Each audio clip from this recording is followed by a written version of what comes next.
Estás escuchando Vinimos, el podcast sobre vinos, espumantes y bebidas de Marisol de la Fuente.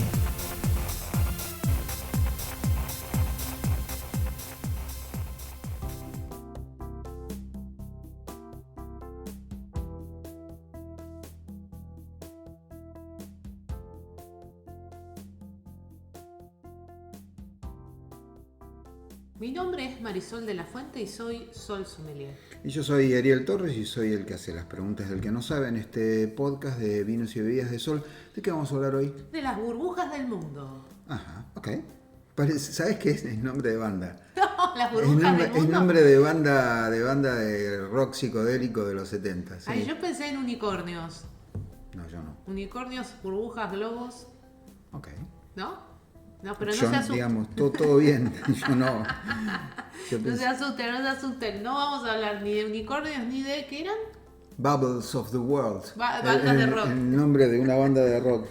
Vamos a hablar de espumosos, espumantes y sus variaciones en el mundo. Y en el capítulo de hoy, si están escuchando, ustedes que están ahí, con que ustedes que están del otro lado, nunca más le vuelvan a decir champán a un espumante o espumoso, yo voy a ser feliz. Salvo que sea champán. Salvo que sea champán.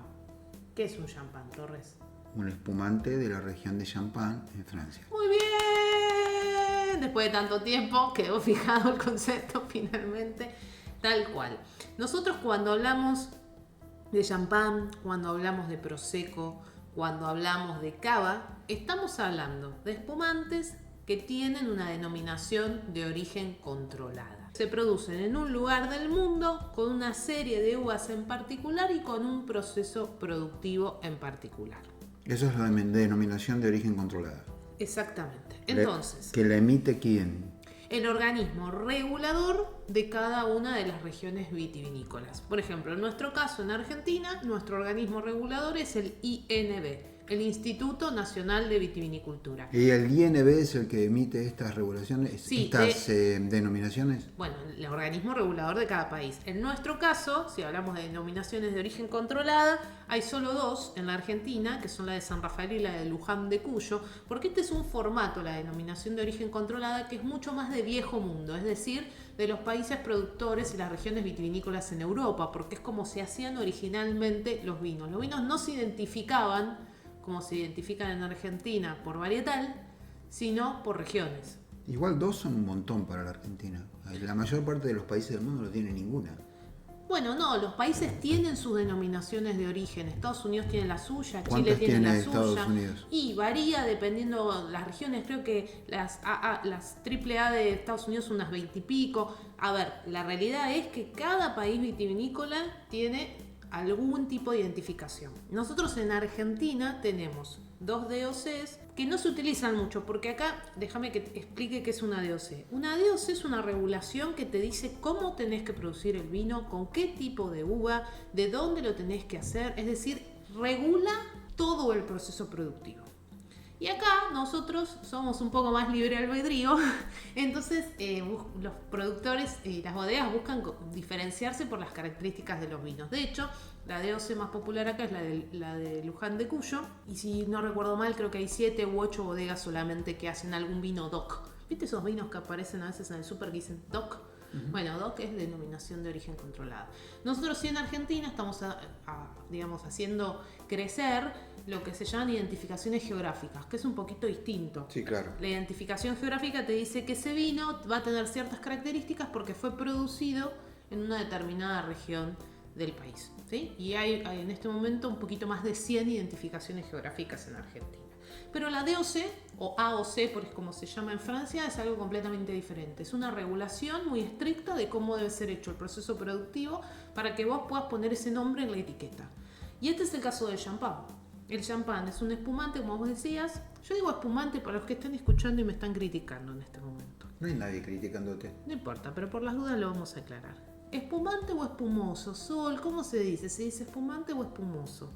Yo, la verdad que digo espumante porque me suena mucho mejor que espumoso. Espumoso a mí me suena a jabonoso. Sí, a mí Los también. puristas te van a decir, no, pero eso es espumoso. No importa, yo digo espumante. Si vas a fijarte en la RAE, porque yo les cuento que acá Torres acaba de agarrar su celular indignado por lo que acabo de decir, la RAE No, indignado en te... absoluto. Quiero simplemente saber. Según la RAE, ambas palabras están correctas, digamos. Son maneras correctas de referirse a un tipo de bebida que genera espuma. Bueno, según la Real Academia, espumoso es que hace espuma. Ujú.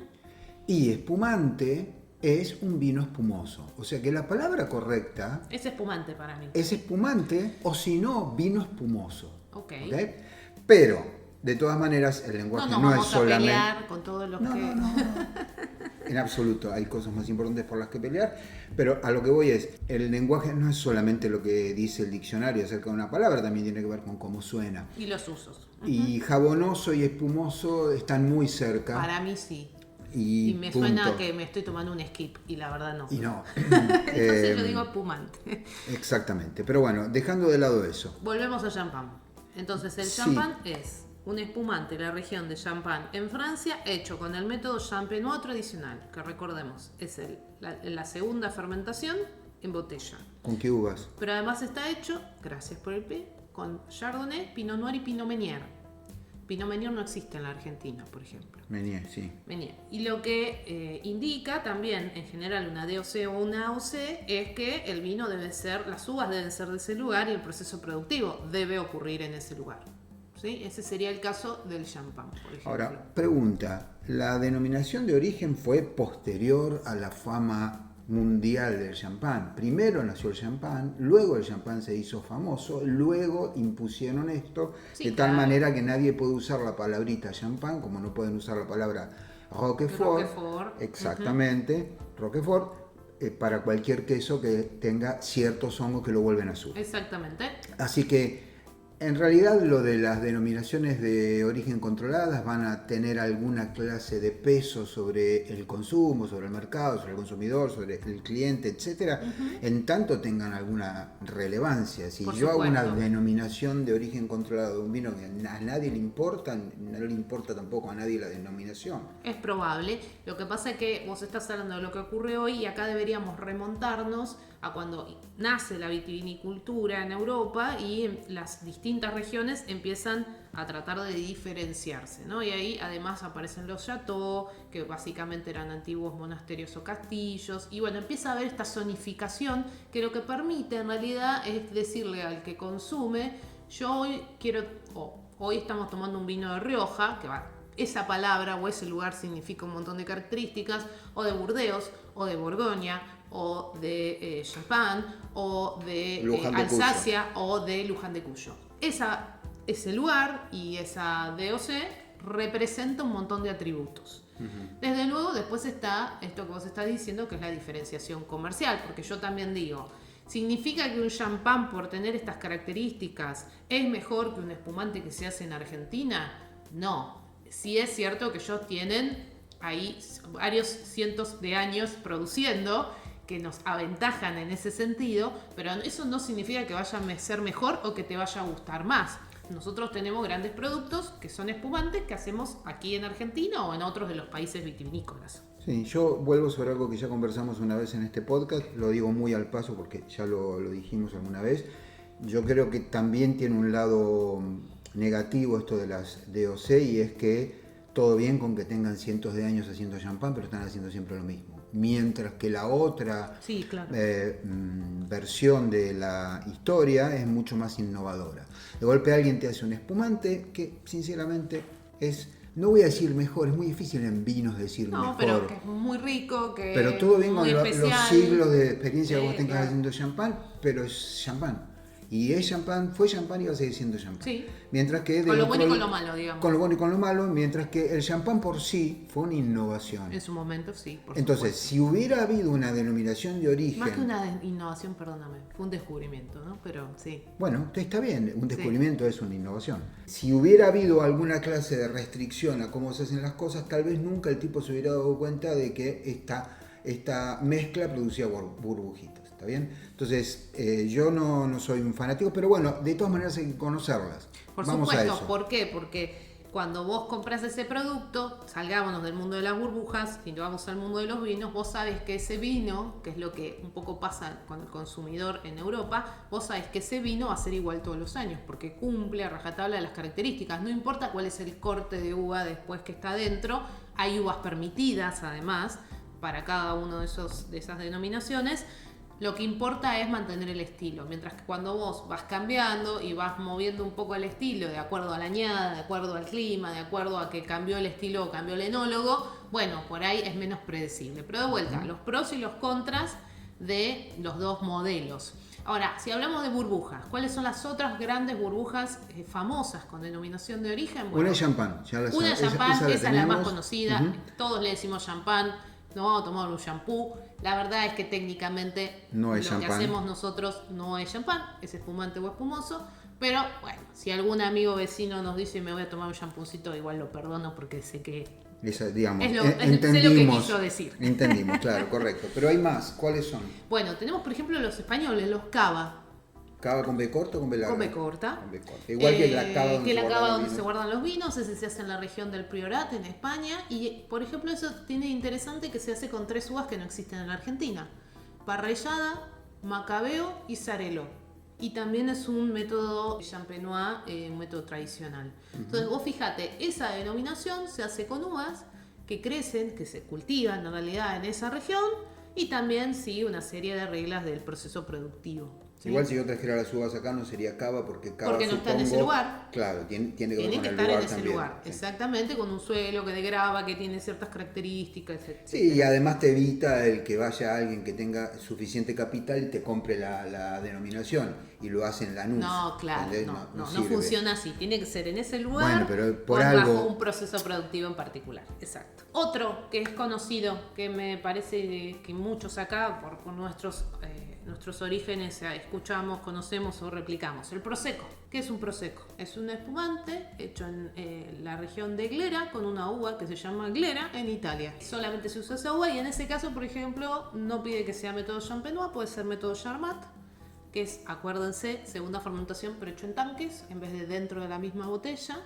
Y viste que acá con estos, digamos, antepasados que tenemos italianos mucho, el Prosecco es como una palabra que suena mucho también cuando se habla de espumantes. De hecho, el Spritz, la típica bebida de los carnavales en Venecia, es Aperol con Prosecco en realidad. Mira. Originalmente era vino blanco y agua gasificada, después fue mutando, se convirtió en Aperol con Prosecco. Nosotros acá lo hacemos con espumante o lo hacemos con un vino blanco y una soda. O con un Prosecco si o con tenés. un Prosecco. Hay Prosecco en Argentina, ¿sí? Si alguno de los que nos está escuchando quiere probar un Prosecco, la gente de Freixenet, que hace Prosecco y también hace cava, lo importan aquí a Argentina y se consigue. No lo hacen, lo importan. Lo importan, no, claro, no lo pueden hacer acá. Lo importan desde Italia al Prosecco y desde España al cava. Muy bien. Y están muy buenos y los pueden probar a precios bastante razonables. Así que si tienen ganas de probar estas denominaciones de origen de burbujas de otras partes del mundo, está bueno para también hacer esto que decíamos antes, de comparar con un espumante que podemos beber de aquí, de cualquiera de nuestras regiones vitivinícolas de Argentina. Algo que tengas que mirar en un espumante que es importado, que estás comprando, digamos, estás comprando algo importado. Desde el momento en el que es una DOC, que no es de acá, es un espumante de otro lugar del mundo, es italiano, es español o es francés, ¿qué deberías mirar? En realidad la etiqueta te va a decir esto, te va a decir la denominación de origen controlada, te va a decir champán, te va a decir prosecco, te va a decir cava, no va a decir mucho más. En ese sentido es igual a los espumantes en otras partes del mundo. Pero no se hay guarda. una añada, no hay una añada. ¿No? Pero Los no se espumantes guarda. en general no se guardan. ¿Alguna fecha debe haber o no? No. En realidad en la etiqueta no. El único caso, los únicos casos en los que se ponen fecha en las etiquetas de un champán, de cava, de un prosecco o de un espumante es cuando vos tenés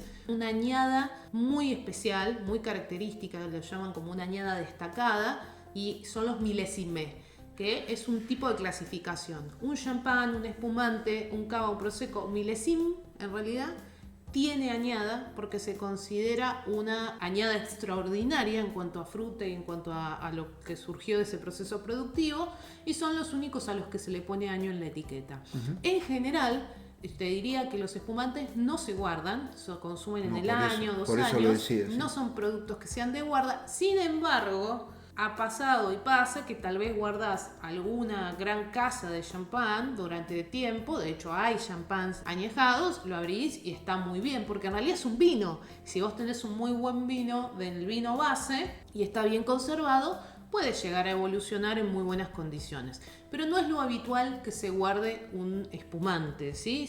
Eso está más reservado, valga la redundancia, a los vinos de gran reserva y de guarda. ¿Algún otro espumante, alguna otra denominación o estas son las tres? Estas son las más populares y también a las que vamos a tener acceso acá: el cava, el prosecco y el champán. Como dije antes, lo otro que yo miraría en la etiqueta, más allá de estas procedencias que son relevantes, son lo que determina el estilo de esta bebida, de este espumante, que va a ser si es un Nature Extra Brut, Brut Demi-Sec, Sec. Pónganle ojo a eso, porque eso sí te va a decir no la calidad de ese espumante, sino la cantidad de gramos de azúcar por litro que tiene ese espumante. Eso es lo que se agrega en el licor de expedición al final del proceso productivo. Por ahí hay un podcast donde explicamos todo el proceso productivo. Pero digámoslo rápido, si a vos te gustan los vinos más bien dulces, tiene que ser un... Y deberías irte un sec, demi-sec, que ya empieza a haber dulzor en boca. Y lo si más te vendido gustan, en Argentina es el extra brut, ¿sí? El extra brut es el menos dulce. El menos dulce es el nature, ¿sí? El nature, El ok. nature, que no se hace en todos los países, ¿sí? Esto tiene que ver también con el nivel de acidez del vino base. De hecho, estas clasificaciones de nature, brut, extra brut, sec, demi-sec y dulce, varía la cantidad de gramos de azúcar por litro de acuerdo a los países, ¿sí? Porque los climas son diferentes y no en todos los países, sobre todo los nature, los brut se pueden hacer iguales que como podemos hacerlos en Argentina. Pero en líneas generales, para no aburrirlos, si yo estoy con un nature, un brut, un extra brut, estoy hablando de los que tienen menos cantidad de azúcar. Y si ya me voy a un sec, demi-sec o dulce, obviamente podemos llegar a tener entre 40 o 60 gramos de azúcar por litro, mientras que un nature tiene 3 gramos. Bien, así que es un poco contraintuitivo este etiquetado. Yo siempre tengo que pensarlo al revés. Sí, porque seco sec, a mí me suena seco y no. El claro, sec, el demi-sec tienen más azúcar que un nature. Exactamente, el nature que sonaría como más dulce, más natural, no, es al revés. Ese es el más seco porque no tiene agregado directamente de azúcar en el licor de expedición, o tiene un agregado muy muy pequeño, en general no tiene en el caso de Argentina, y son menos de 3 gramos de azúcar por litro. Así que eso piénsenlo al revés, la verdad podrían haberse puesto las pilas y ponerle un nombre más fácil, pero es lo que hay. Como saben, la historia del vino es muy, muy extensa y por lo tanto pasan cosas. Esto se llama Vinimos, aquí vinimos, claro que sí. Nos vemos la próxima edición de nuestro podcast Eso con mismo. Ariel Torres. Chao. Chao.